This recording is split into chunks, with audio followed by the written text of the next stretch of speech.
इस जीवन का उद्धार हो जाए। अपने जीवन को तमाशा मत बनाना। बात तो तब है जब तुम्हारा जीवन तीर्थ बन जाए। तमाशा ना बन के तीर्थ बन जाए। क्योंकि यह जो मनुष्य जीवन है ये भगवान के द्वारा दिया हुआ एक उपहार है, एक तोहफा है, एक गिफ्ट है। कोशिश ये करना कि इस उपहार का उपहास न बन जाए, जीवन का मजाक ना बन जाए। इस चीज पे विशेष ध्यान देना। क्योंकि दुर्लभो मानसो देही अदेही नाम क्षण भंगुरा। ये मनुष्य की देह बड़ी दुर्लभ है। बहुत कीमती चोला ठाकुर जी ने तुम्हें पहना के भेजा है। कोशिश ये करना कि अगर इस मानव की चुनरी पे जो ठाकुर जी ने तुम्हें पहनाई है, अगर इसको साफ ना कर पाओ तो कोई बात नहीं है। साफ ना कर पाओ कोई बात नहीं, पर जैसी उसने दी है कम से कम वैसी लौट जाए। इसमें कोई दाग ना लग जाए, इस चीज का विशेष ख्याल रखना। और कई सिद्ध महापुरुष ऐसे हुए कि जैसा भगवान ने उनको चोला दिया वैसे का वैसा उनने ठाकुर जी को लौटा दिया। आप लोग गाते हो ना, ध्रुव पहलाद सुदामा ने ओढ़ी, ज्यों के त्यों धर दीनी चदरिया, झीनी रे झीनी।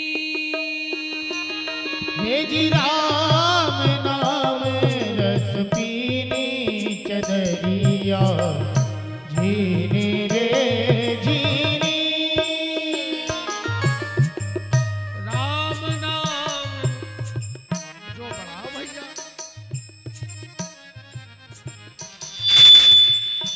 ये तो ना उतार अब न सुनो रहा तो सुनो।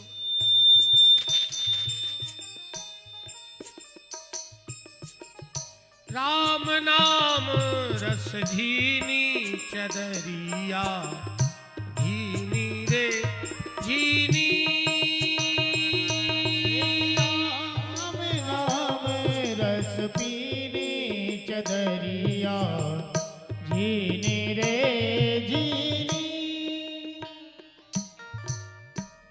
तो कम से कम जैसा, पहले इको कम करो तना। राम राम श्री राधे राधे। तुम आके सुनो पहले साउंड देते।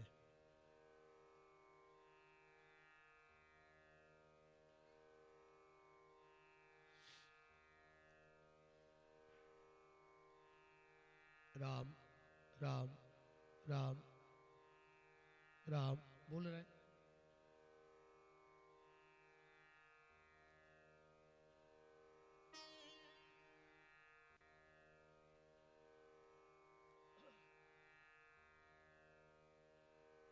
राम राम राम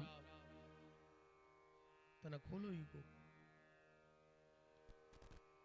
राम राम श्री राधे राम राम। और बढ़ाओ तना।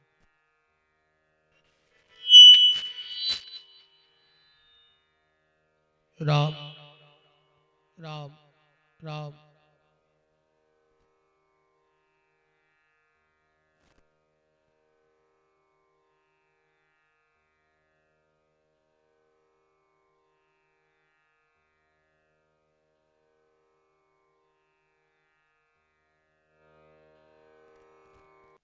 राम राम राम राम राम राम राम। वृंदावन बिहारी लाल की जय हो। तो निवेदन आपसे इस दास का बस इतना है कि अगर इस मानव की चुनरी को ज्यादा साफ ना कर पाओ तो कोई बात नहीं है, पर इसमें कोई दाग ना लग जाए इस चीज का विशेष ख्याल रखना। मुसाफिर मत घबराना रे, ना अटको ना भटको, तुम तो चलते जाना रे, मुसाफिर मत घबराना रे। विषय वासना पास बुलाती,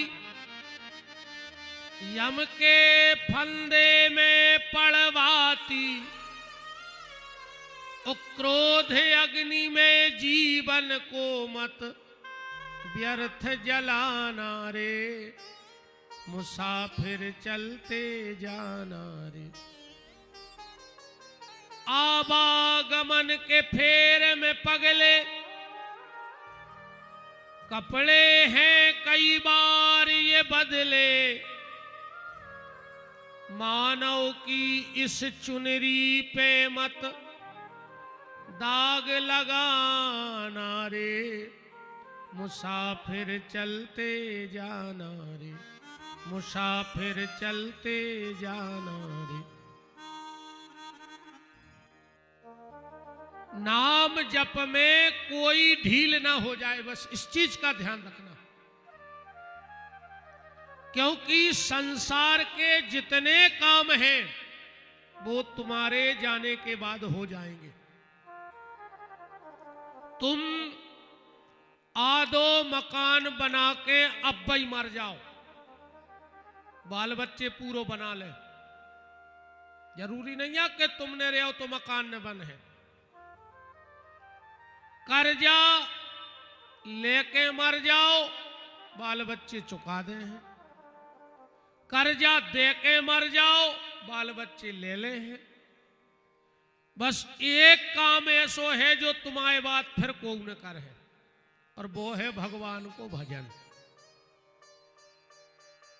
तुम्हारी संपत्ति के हिस्सेदार होंगे, तुम्हारे मकान के हिस्सेदार होंगे, पर घर में कोई बेटा ऐसा उठ के खड़ा नहीं होगा कि अगर पिताजी रोज मंदिर जाते थे तो हम भी पिताजी के हिस्से के लिए रोज मंदिर जाएंगे।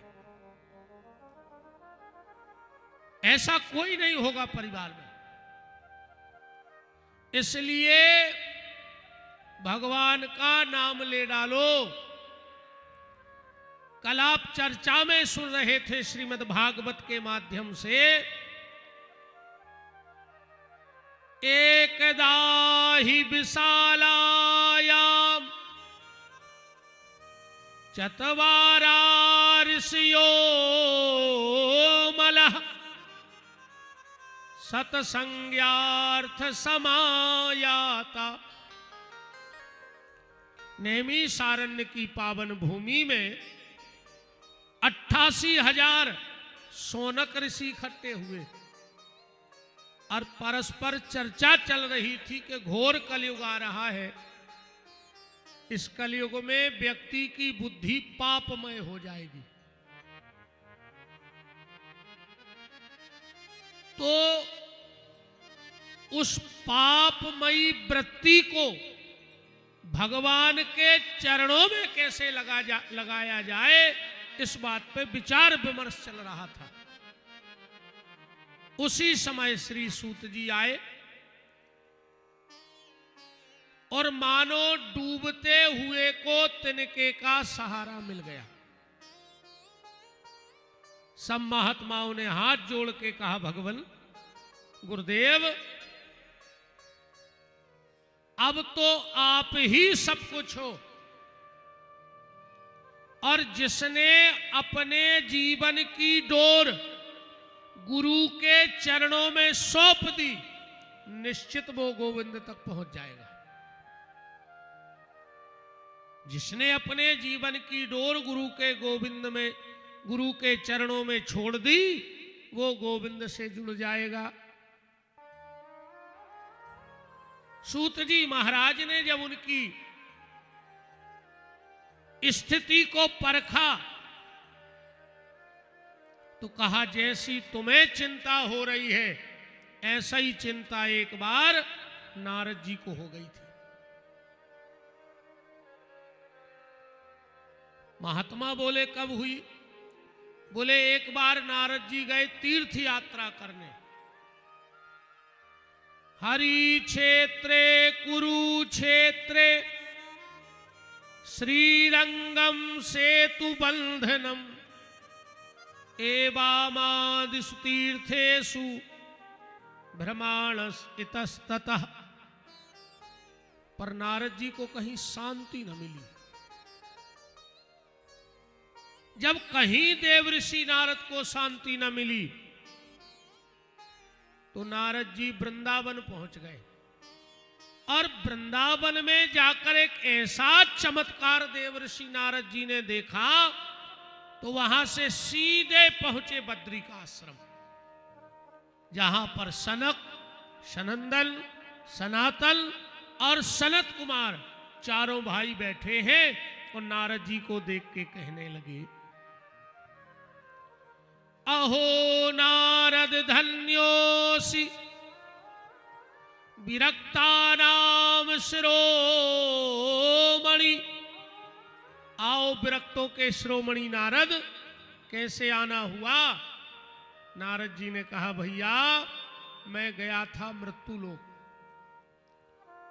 और जब मैं मृत्यु लोक गया, मैं जहां जहां गया मुझे सब उल्टा ही उल्टा मिला, और कलयुग में सब उल्टा हो गया। कलयुग में सब उल्टा हो गया। आपके घर से देखो, फिर हम भागवत का श्लोक पढ़ते हैं। पहले घर के बाहर आदमी बैठता था कि कुत्ता भीतर न चला जाए, और आज घर के बाहर कुत्ता बंधा है कि आदमी भीतर न आ जाए। बोलो, है उल्टा के नहीं? पहले की बहू डरती थी कि सास कितनी खतरनाक मिल है, और आज की सासें कप रही कि बहू कितनी खतरनाक मिल है। बोलो, उल्टा हो गया है कि नहीं हो गया है?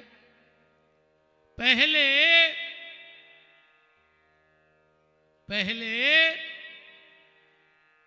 पैसा रखते थे घर में और गंदगी त्यागने जाते थे बाहर। अब पैसा रखा है बैंक में और सेप्टा टैंक है घर में। पहले हम लोग सुनते हैं कि उनने पुरानो मकान पटको, हमें तो लगा तुम कछु में लगाओ, डबला में लगाओ, हड़ा में लगाओ, कछु। अपनी औलाद का कर है जब अपनो मकान पटक है, सो का कहे कि हमारे बाप ने का गड़ा के धरो हम। बताओ, जब वो पुरानो मकान खोद है तो वो खो का गड़ो में लहे घर में, जा बताओ। पहले जब घर में कोई मंगल कार्य होता था तो घर के लोग भोजन बनाते थे और बाहर के नाचने आते थे। अब कलयुग में उल्टा हो गया, बाहर के भोजन बनावे आ रहे और घर के नाच रहे। बोलो, हो गया उल्टा के नहीं हुआ? अब जरा देखो भागवत जी में क्या उल्टा हो गया।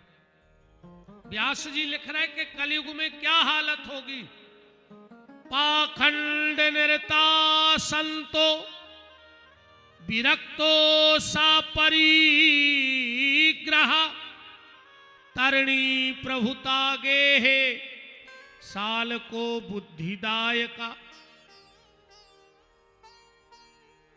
पाखंड निरता संतो। कलयुग में जिसके पास 1 करोड़ को बंगला हुई है वो त्यागी जी कहा है। 1 करोड़ की गाड़ी होए और 1 करोड़ को होए मकान, वो की गाड़ी पे त्यागी जी को बोर्ड लगे है और न लगे हो तो बता। इतनी सुख सुविधाओं में तुम लोग नहीं हो जितनी सुख सुविधाओं में त्यागी जी रहते हैं। क्या हो तुम्हारे मोटरसाइकिल नहीं ले पा रहे, वो त्यागी जी के 14 गाड़ी है। बोलो है ये कलयुग का प्रभाव के नहीं? त्यागी का मतलब है करपात्री, और करपात्री का मतलब है जिसने पूरा जीवन अपने कर को पात्र बना करके जीवन की जिंदगी की पूरी आयु निकाल दी हो, वो करपात्री है। कि 60 करोड़ की 50-60 लाख की गाड़ी में घूमने वाले त्यागी हैं। जिसके पास कलयुग में 18 बाल बच्चे हो जाएं वो ब्रह्मचारी को बोर्ड लगाए हैं। 18 मोड़ी मोड़ों को बाप वो की गाड़ी पर ब्रह्मचारी जी पधार रहे हैं साहेबपुर आज। हम कहना नहीं चाहते ऐसे कई ब्रह्मचारियों को तो हम ही जानत हैं। किसको ठग रहे हो, किसको धोखा दे रहे हो? संसार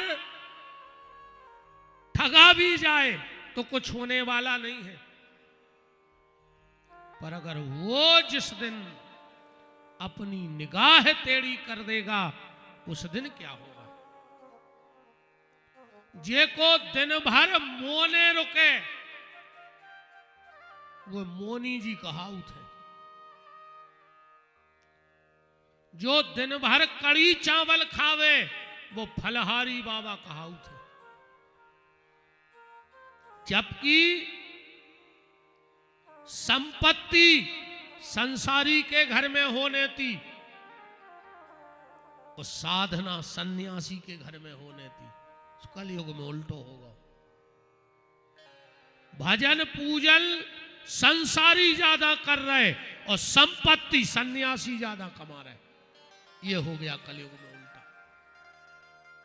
जबकि सर्प और संपत्ति दोनों एक से होते हैं। न सांप के पांव होते हैं और न संपत्ति के पांव होते हैं। न आज तक एक जगह सर्प रुका है और न एक जगह संपत्ति रुकी है। दोनों बिना पांव के चलते हैं। कभी कभी सर्प भी व्यक्ति के प्राण ले लेता है और कभी कभी ये संपत्ति भी व्यक्ति के प्राण ले लेती है। काम भी दोनों का एक सा है।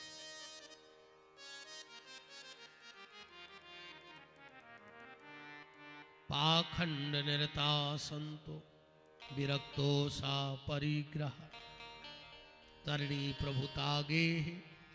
पिता बेटी के घर का धान खाने लगा कलयुग में, जबकि पिता को बेटी के घर का धान नहीं खाना चाहिए।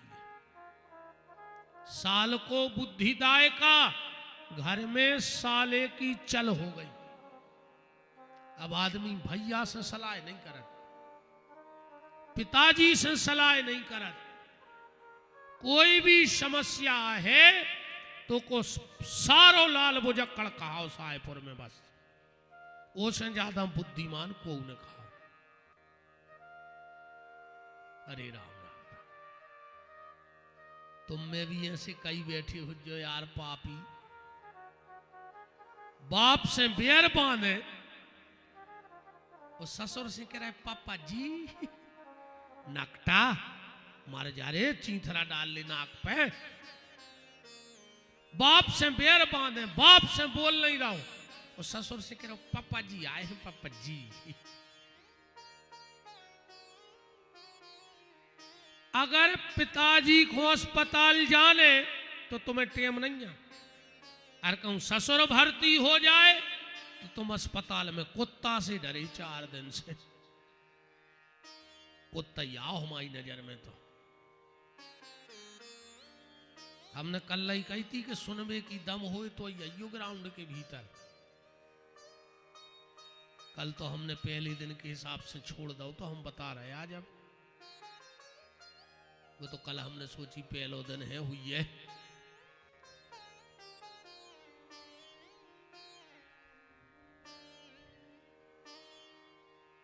तरणी प्रभुता गे है साल को बुद्धिदायका।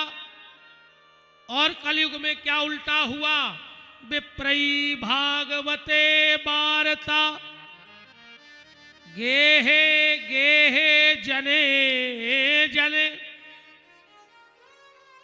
शास्त्रों का क्रय विक्रय होने लगा। 10-10 लाख रुपया फीस है कथा की, 10-10 लाख रुपया, 20-20 लाख रुपया फीस है। चलो मान के चलो एक छोटा सा कथावाचक आता है या एक 20 लाख रुपए लेने वाला कथावाचक आता है, तो क्या करता है वो अलग से हमें ये बताओ, क्या करता है? पढ़ेगा तो वही जो इसमें लिखा है। भगवान तो प्रकट कर नहीं देत मंच पे कि 20 लाख लाए हैं सुझे फिर रहे ठाकुर जी। और जो 7 दिन तक चाहे मैं चाहे कोई भी कथावाचक हो सिर्फ एक चीज कहता है कि किस्मत से ज्यादा मिल नहीं सकता और इसका कोई ले नहीं सकता।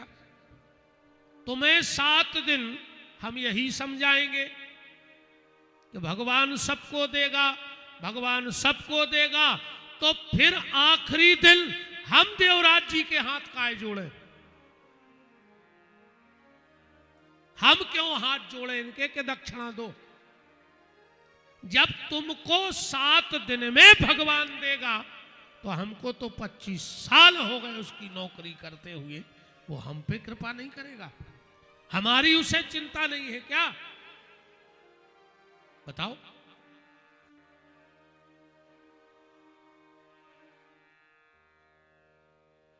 जो ब्राह्मण या कथावाचक शास्त्र का सौदा करते हैं उनको इतना पाप लगता है।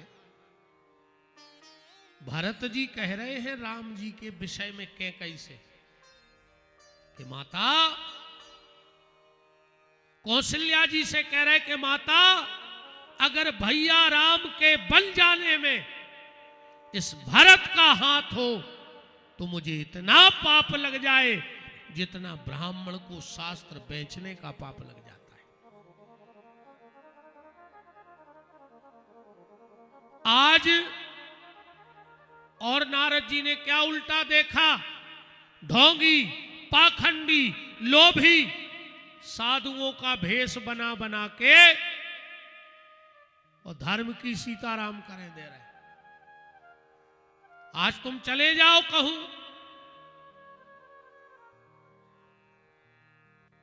बाढ़ आ गई, मेरा निवेदन बस एक है, अगर किसी भी व्यक्ति ने ये संत का चोला पहना है तो इतनी कृपा करना कि कम से कम इस संत के भेष में कोई दाग मत लगा देना। अगर ये चोला पहना है तो, वरना उतार दो और फिर तुम्हें जो करना है करो, कोई दिक्कत नहीं है। कम से कम अपनी नहीं तो इस चोले का सम्मान रखो, ये बहुत कीमती चोला है। और एक और सुन लो हमारी तुम्हारे, जो असली संत होगा वो श्राप देगा नहीं। थोड़े से स्वार्थ के लिए वो जीवन की तपस्या को नाश नहीं करेगा। जो सच्चा संत होगा वो श्राप दे है ने, और नकली को श्राप लगत नहीं है। इनको डराइयो ने जो कुछ नहीं कर सके तुम्हारा, अपनो नहीं कर पाए कछु तो तुम्हारा का रहेगा।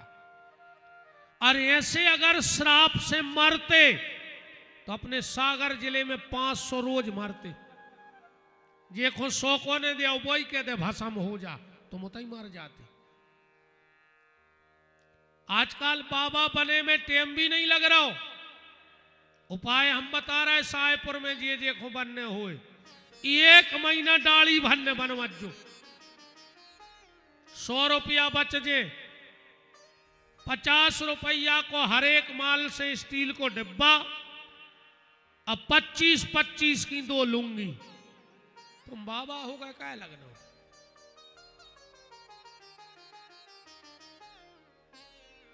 अगर ये भेष बनाया है तो कम से कम 24 घंटे में 6000 भगवान का नाम जपो, वरना ये भेष बनाने का पाप तुम्हें लग जाएगा।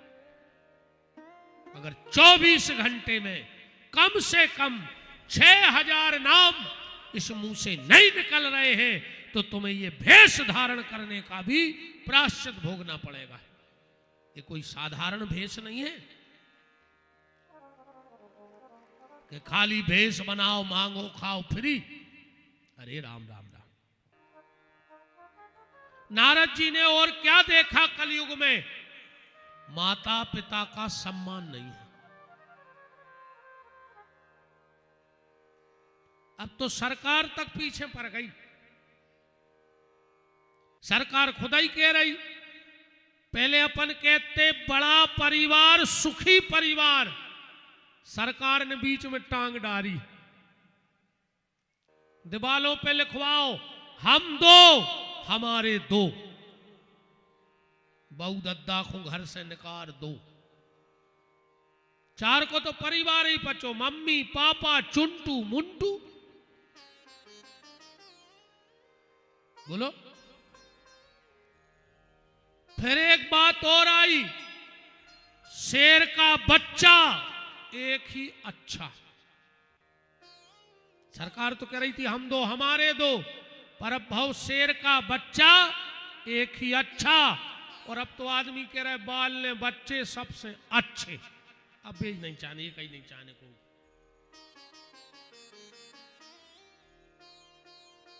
मां बाप का कोई सम्मान नहीं है। अब ये तो बैठी, अब तो इन्हीं को राज्य है, घूंघट माता हर को। पहले गाना बनो तो कि जितनी चाबी भरी राम ने उतना चले खिलौना, रोते रोते हंसना सीखो, हंसते हंसते रोना। अब जो गाना ही फेल होगा। अब तो जितनी चाबी भरी लुगाई ने,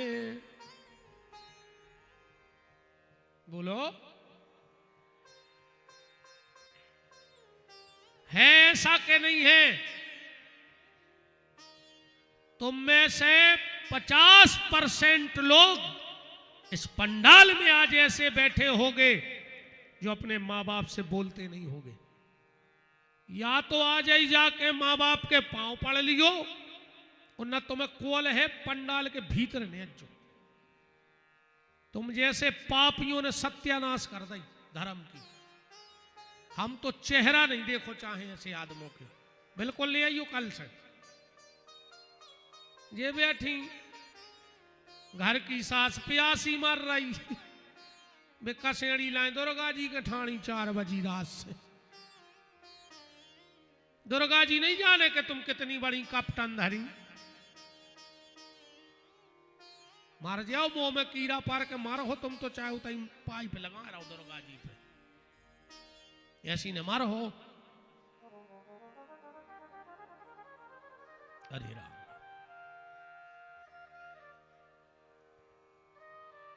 मां बाप की सेवा करो, तुलसी वृक्ष ने जानियो, और गऊ ने जानियो ढोर, और माता पिता मनुष्य ने जानियो, ये तीन ही नंद किशोर। अगर इन तीन की सेवा कर ली तो हम जैसों को भगवान बाद में मिलेंगे, पर तुम्हें सबसे पहले आके मिलेंगे। सबसे पहले तुम्हें भगवान मिलेंगे। मां बाप की सेवा करो, कोशिश करना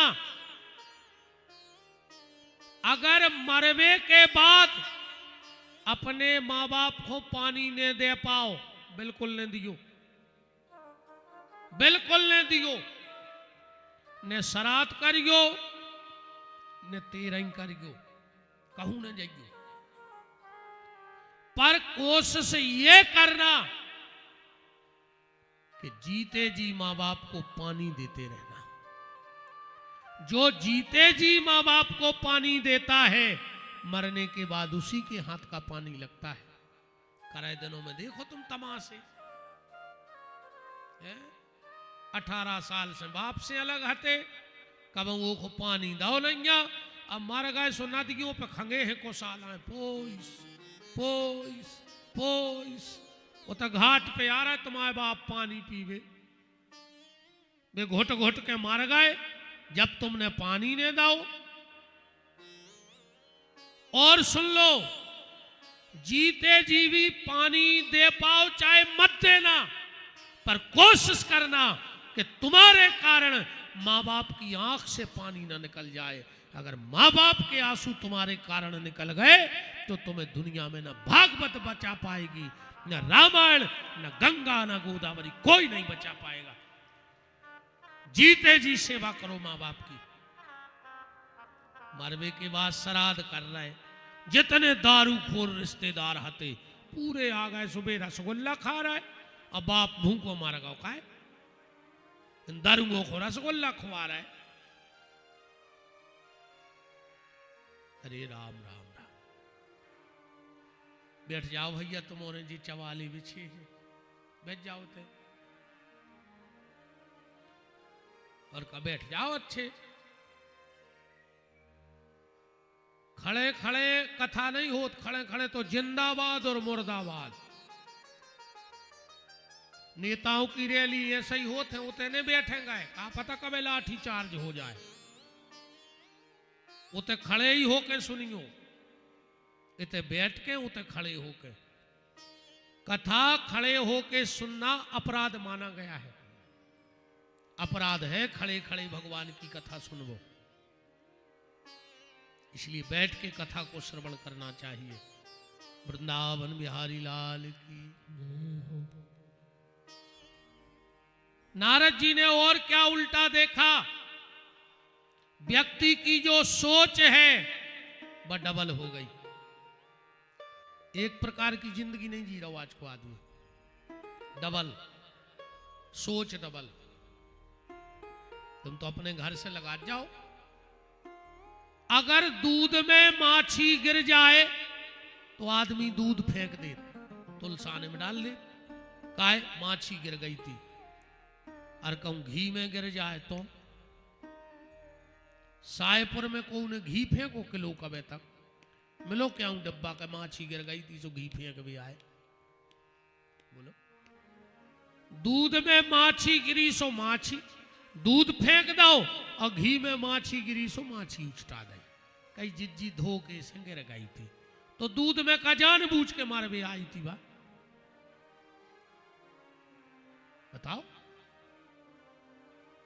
आज अगर हमारे परिवार में कोई गलत काम होता है, आदमी कहता भगवान की जय इच्छा हती, अब भगवान के आगे कौन की चला, और जो ही काम कहूं बगल वाले के हो जाए, और कहीं उनके पाप के घड़ाया फूट रहे, तो तुम मर रहे थे जब तुम्हारे कहां के पुण्य के टैंकर उलदे जा रहे थे। अगर खुद का बच्चा अच्छे नंबर से पास हो गया, गुरुजी रात भर नहीं सो, इतनी पढ़ाई करी जब इतने नंबर आए, और अगर पड़ोसी को बच्चा 1 नंबर ज्यादा लेके आ गओ और पैसा दे के करवा, वो स्कूल जाते ही कब है, तो है ना? यही सोच है आदमी की आज के। अगर अच्छो दमाद मिल जाए, ये माता जी हरे अलग से सुनावे जाते मोहल्ला में, जी हमने कौन पुण्य करे थे, ऐसो दमाद मिलो है, जहां मोड़ी के थे उते बैठा थे, जब के थे जब लुआ के आऊ थे, पेट को पानी नहीं डुलन दे रहा हो। बहुत अच्छी बात है, भगवान हर बिटिया को ऐसा ही मिले पति। पर अगर लड़का बहू को लेवा के सागर तक चलोगा तो भाई डुकरिया मोहल्ला में केवे जाते, क्योंकि मायके से कछु ऊपरी करवा दो मोरे मोड़ा पे, कपटन पापन जो अभरो तुम्हारे भीतरे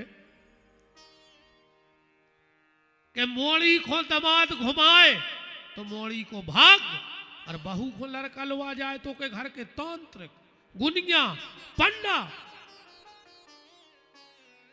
जो भाव तुम्हारा बेटी के लिए बना वो भाव बहू के लिए क्यों नहीं बन रहा है? और जिस दिन जो भाव तुमने अपनी बेटी को बनाया है, अगर वही भाव अपनी बहू को बना लोगी तो मैं वचन दे के जा रहा हूं, तुम्हारा घर बैकुंठ हो जाएगा और स्वर्ग हो जाएगा। तुम्हें कहीं भटकने की आवश्यकता नहीं है, स्वर्ग बन जाएगा तुम्हारा घर, बैकुंठ बन जाएगा। गंगा गोदावरी अयोध्या वृंदावन सब तुम्हारा घर होगा। नारद जी ने कहा भैया जब वहां से मैं कहां गया, वृंदावन। मैंने भक्ति को तो युवावस्था में देखा, पर ज्ञान और भक्ति को वृद्ध देखा। मैंने बहुत उपाय किया कि ज्ञान और भक्ति, भक्ति माने आचरण, बहुत ध्यान से बात समझियो। ज्ञान में और भक्ति में कितना अंतर है, या आचरण में। एक राजा ने अपने दरबार में एक प्रश्न रखा कि मुझे ये बताओ ज्ञान बड़ा है कि व्यक्ति के आचरण बड़े हैं? पूरे दरबार में कोई इस प्रश्न का उत्तर नहीं दे पाया कि ज्ञान बड़ा है कि आचरण बड़े हैं।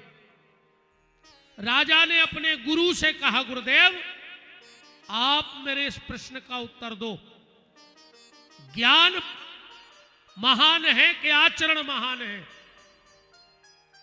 राजा ने जब गुरुजी से पूछा, गुरुजी ने कहा राजन मुझे 5 दिन का टाइम दे दो, बस 5 दिन में मैं तुम्हें बता दूंगा कि ज्ञान बड़ा है कि आचरण बड़े हैं। राजा ने कहा ठीक गुरुदेव, हम 5वें दिन का इंतजार करेंगे। गुरुजी वहां से निकले। अब राजा के गुरु सब जानते थे, सीधा जहां खजाना रखा था वहां चले गए। वहां जो चौकीदार लगे थे उनके सामने एक सिक्का उठाया, जेब में रखा और घर आ गए। पहले दिन तो सिपाही ने कुछ नहीं कहा कि राजा के गुरुजी हैं, होगी कोई आवश्यकता, एक सिक्का ले गए। गुरुजी दूसरे दिन गए और मुट्ठी भर के सिक्के उठाए, जेब में डाले और घर आ गए।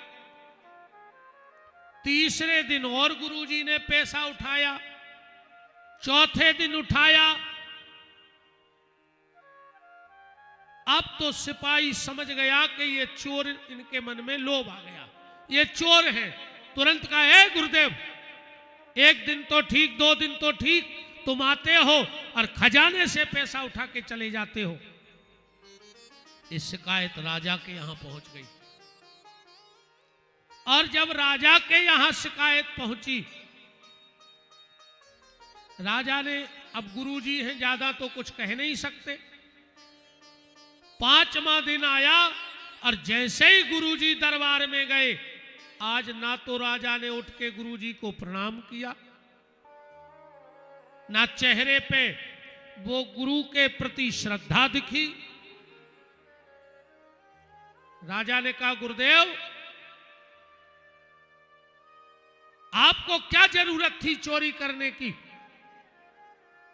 आप भी चोर निकले, मैंने आप पे इतना विश्वास किया, मुझे आपसे यह भरोसा नहीं था।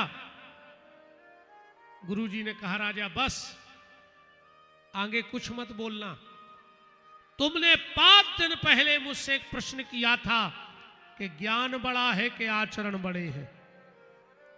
तो अब ये बताओ, मैं गुरु वही हूं, मेरा ज्ञान वही है, पर मेरे थोड़े से आचरण गड़बड़ हो गए, तो ना तो आज तुमने हमें उठ के प्रणाम किया, ना मुझे सम्मान दिया। ये सब मैंने तुम्हारी शंका समाधान करने के लिए नाटक किया था। तो सुन लो, ज्ञान बड़ा नहीं है, व्यक्ति के आचरण बहुत बड़े हैं, उसकी आचरण से उसकी पूजा होती है। नारद जी ने कहा, वहां ज्ञान वैराग्य अचेत पड़े हैं, मुझे क्या करना चाहिए? चारों भाई बोले कि भागवत की कथा सुना दो। नारद जी बोले, जैसे आप लोग सुना दो। तो बोले, हम सुना देंगे, दिक्कत क्या है? नारद जी बोले, एक दिक्कत है। कौन सी? नारद जी बोले, जैसा ही हम ऐसा ही आप, कथा करो। चारों भैया बोले, मतलब? नारद जी बोले कि भैया ने इते कछु ने उते कछु, अपन दो ही बाबा, कथा करो। बोले, चलो खर्चा बांट लो। हम हैं बद्री का आश्रम में और ज्ञान वैराग्य है वृंदावन में। अब बीच में है हरिद्वार, हरिद्वार से बिल्कुल एक सी दूरी है, चाहे आप वृंदावन चले जाओ चाहे बद्रीनाथ चले जाओ। बोले, तो एक काम करो, बीच में कथा रख लो, आधा आधा किराया दोनों का बच जाएगा। बोले, वहां व्यास गद्दी? बोले, बालू इकट्ठी कर लेंगे, उस पे हम लोग बैठ जाएंगे। कहां? बोले, हरिद्वार में आनंद नाम के घाट पर। चारों भाई आ गए, 4 मंचें बनाई गई, नारद जी बैठ गए। चारों भाई कथा बोलने ही वाले थे, नारद जी उठ करके खड़े हो गए। बोले, भैया कथा बाद में कहना, पहले एक बात बताओ। बोले, क्या? जिस व्यक्ति ने जीवन में किसी को 1 लोटा पानी भर के न दिया हो, कभी किसी का अच्छा ना सोचा हो, और कभी किसी से 2 मीठे शब्द न बोले हो, क्या वो व्यक्ति आखिरी में भागवत जी की कथा सुन ले तो क्या उसकी मुक्ति हो जाएगी? चारों भैया बोले, नारद बात तो बहुत अच्छी पूछी है तुमने, तो सुनो। वैसे अपने ते को नियम है, घर के दरवाजे कोई आवे तो उसे भोजन की पूछो, वो करे चाहे बिल्कुल न करे। और मेरा आप सबसे हाथ जोड़ के एक और निवेदन है, तुम्हारे घर के दरवाजे कोई मांगने आवे, पैसा मांगने आवे, तुम्हें देना हो देना, नहीं देना हो मना कर देना। कोई कपड़ा मांगने आवे, ये तुम्हारी इच्छा है।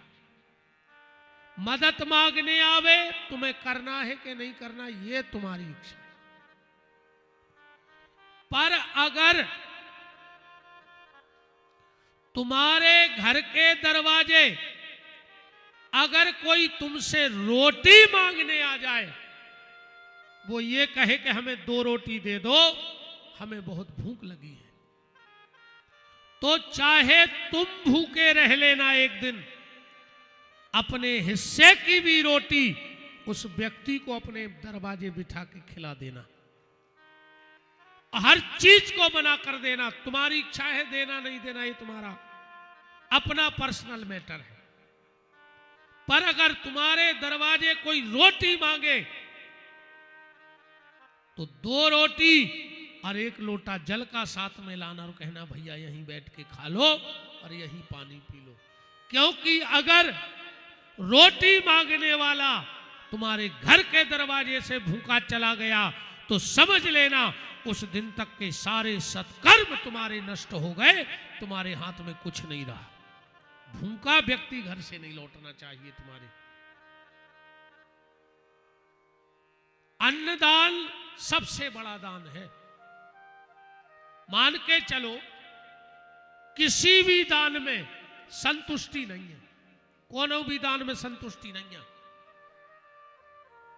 परसों आखिरी दिन 3 तारीख को जब हम जाएंगे, देवराज जी या भार्गव जी हमें पूरा गड़ा कोटा भी लिख देवे तो भी हमें संतुष्टि ने कहा ही। तुम तो पूरा गड़ा कोटा रहली विधानसभा लिख दिया हमें, फिर हमें सागर चाहे ले, सागर मिल जाए तो हमें भोपाल चाहे ले, भोपाल मिल जाए तो हमें दिल्ली चाहे ले, दिल्ली के बाद बंबई चाहे ले और बंबई भी मिल जाए तो अमेरिका चाहे ले। संतुष्टि है ही नहीं है। तुम किसी को भी कितना महंगा कपड़ा दान कर दो, संतुष्टि नहीं है। तुम हमें 50,000 के कपड़ा भी ले आइयो विदाई में तो हमें लगे यार अध्यक्ष आए 55,000 के लिए आते तो और अच्छे रहते। तुम 60 के ले आओ हमारी 65 की इच्छा हो जाए, तुम 1 लाख के ले आओ हमारी 5 लाख की इच्छा हो जाए। इच्छा है, इंसान है। तुम किसी को सोना दान कर दो, ओके मन में आ है यार 20,000 की अंगूठी दई 10 और मिला देते 500 मोटो हो जाते, उते भी संतुष्टि नहीं है। पर अन्नदान इसलिए दानों का राजा है क्योंकि उसमें संतुष्टि है। हम किसी के घर भोजन करेंगे तो ही तो खे हैं जितो पेट में बने। हम जा तो सोचने के 4 रोटी हम सवेरे को धल लेते। इसलिए अन्नदान को महादान कहा गया है। और देखना जो गेहूं का दाना है वो में बीच में एक लकीर है, और कौन वन में ऐसो नहीं है, पर गेहूं ऐसो लगे जैसे 2 टुकड़ा जोड़ दे हो। मतलब भगवान ने भी वहां से संकेत दे के भेजा है कि एक गेहूं का जो दाना है इसमें आधा आधा है, आधा तेरा हिस्सा है और आधा तेरे जो दरवाजे पे भूखा जाए उसका हिस्सा है। इसलिए उसमें भी लकीर बनी है। तो घर के दरवाजे कोई आए भोजन की जरूर पूछो, वो करे न करे, न पूछ पाओ तो पानी की पूछियो तो पानी पियो। हम कहते ते में दिक्कत होए तो उसे बैठवे की कहियो कि बैठो, इतो भी न कर पाओ तो उसे 2 मीठे शब्द बोल दियो। को दरवाजे आए 2 शब्द प्यार से, इतो भी न कर पाओ तो खुद देख के तन्नक नेचे के ओंठ की मुस्कुराहट मार दियो। तुम्हारे घर के दरवाजे कोई आए तो नेचे के ओंठ की मुस्कुराहट मार दियो अकेली। काका करने अपन को भोजन की पूछने, न पूछ पाओ तो पानी की पूछियो, न पूछ पाओ तो बैठवे की कहियो, न कह पाओ तो 2 मीठे शब्द बोलियो, न बोल पाओ तो नेचे की ओंठ की मुस्कुराहट मारियो। और कहूँ इतो न कर पाओ तो जहां ये सायपुर में पानी की टंकी बनी हुई है,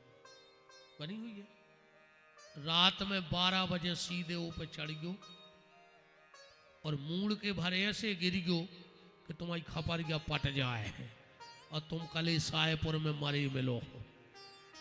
काय खो जी रहा है फिर हमें क्या बताओ। अगर इतो नहीं कर पा रहे तो भगवान से कह दो कि हमें अगले जन्म में पड़ा बना दियो रे सुंगरा, न को उसे बैठवे की कहने न को उसे पानी की पूछने। मर जज्जो रे अगर इतो न कर पात हो तो। नारद जी ने कहा भैया क्या कोई ऐसा प्रमाण है? चारों भाई बोले सुनो नारद, जिसने जीते जी कभी किसी का अच्छा ना सोचा हो, किसी से अच्छा ना बोला हो, किसी को एक लोटा पानी ना दिया हो, ऐसा आदमी अगर मर जाए और उसके मरने के बाद भी भागवत की कथा सुना दी जाए तो उसका बेड़ा पार हो जाए। नारद जी बोले जा तो कछु ज्यादा ही लंबी हो गई। हमने पूछी आखिरी में, सो तुम कह रहे मरवे के बाद, हमने मान जा बात, इसका कुछ प्रमाण है? तो फिर एक कथा सुनाई गई, आत्मदेव और धुंधली की कथा। कथा तो तुम्हारे सब जाना था, कथा सुना दें पहले।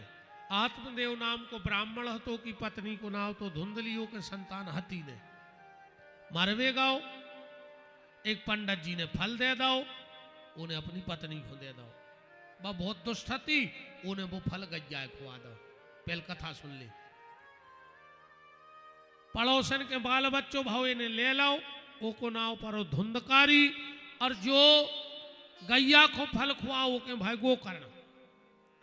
आखिरी में आत्मदेव जी बड़े त्रस्त हो गए संतान से, जंगल में जाकर उन्हें प्राण त्याग दे। धुंधली कुआ में कूद के मर गई, आत्मदेव पहले ही मर गए थे। धुंधकारी को 4 बेश्याओं ने मार डालो। गोकर्ण जी ने भागवत सुना कर उनको उद्धार कर दो। जा तो हो गई आज की कथा, जाए आज की कथा। अब ये में से अपन निकालिए अपनी व्यथा, अपन खोई में से का मिलो। ये कथा को सार जो है मति और श्रीमती, बहुत ध्यान से सुनियो कथा। मति और श्रीमती, आदमी की मति कितना खराब हो जाए, अकेली श्रीमती की मति खराब न हुए।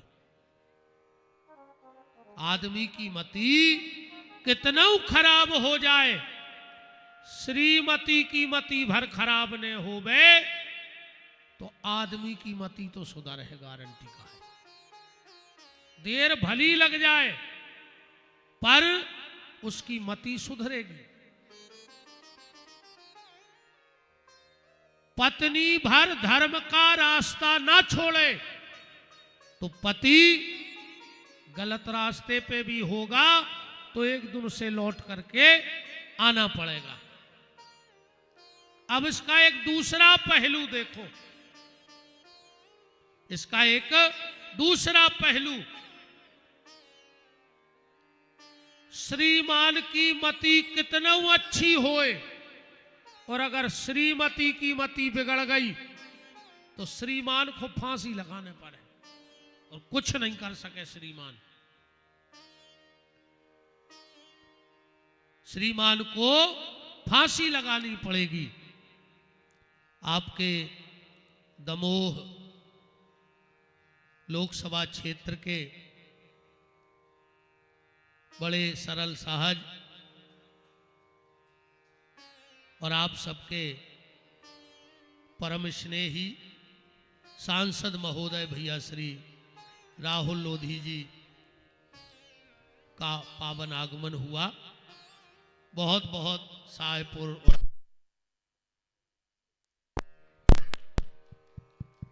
राम राम।